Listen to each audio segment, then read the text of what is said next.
Alex, you just talked to us about what's happening here in the United States, and let's just talk really quick about the economy. Now, again, all these things that we're going to be talking about have some sort of prophetic root into it, okay? And for example, again, we know there's going to be a global economy with this global government that's coming, and nothing we can do is going to stop that. God's told us this is what's going to happen, and he's told us how he's going to respond to it. Thank you for pointing out the last part there of Psalm 2 and so forth. Jesus is going to judge the world. But I want to just point out, because there's a lot of rhetoric right now about things that are happening in the economy and things that President Trump is doing.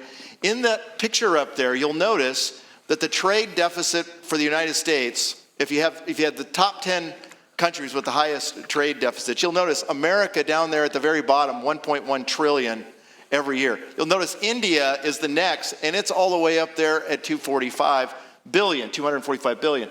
And so, listen, they are bankrupting America. That is a global strategy, and I want you to respond to that in just 1 second, Alex. Listen to Caroline here on this.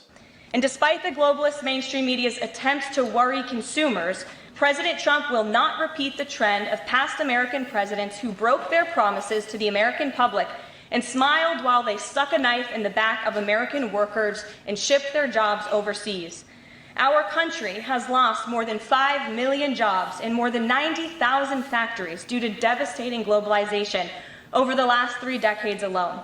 North Carolina lost 300,000 manufacturing jobs, including 60% of its furniture manufacturing jobs in the years following NAFTA. And in Michigan, globalist policies destroyed 250,000 jobs, including 40% of the auto industry, which again we know is clawing back because of President Trump's action already. These are harrowing statistics that represent countless towns and families who have been completely destroyed. But the America Last globalist era is ending under President Trump. The globalist era, system is collapsing. And I want you to respond to this, Alex, because I've heard you say it to me in private many times, that the globalists really did intend and do intend to bankrupt the United States and the middle class. That's exactly what she's saying right there, right? Yep. And these policies that President Trump is doing is pushing against it. No wonder the world's so upset about it.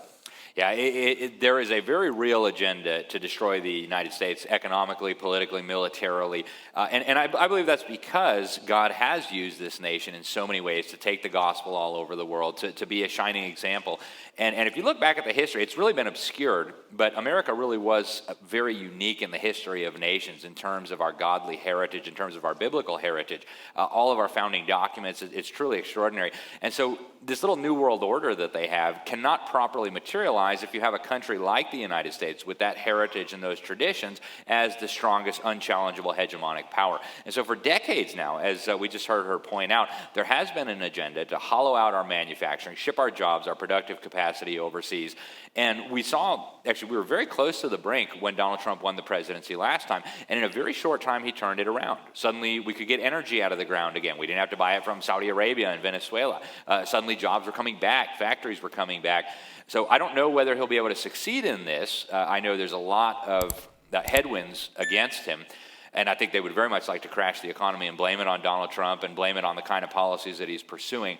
But I think if we are going to rebuild our middle class, this is exactly what we've got to do. We've got to stop the rigged economic system that was always designed to hollow out our middle class and our productive capacity.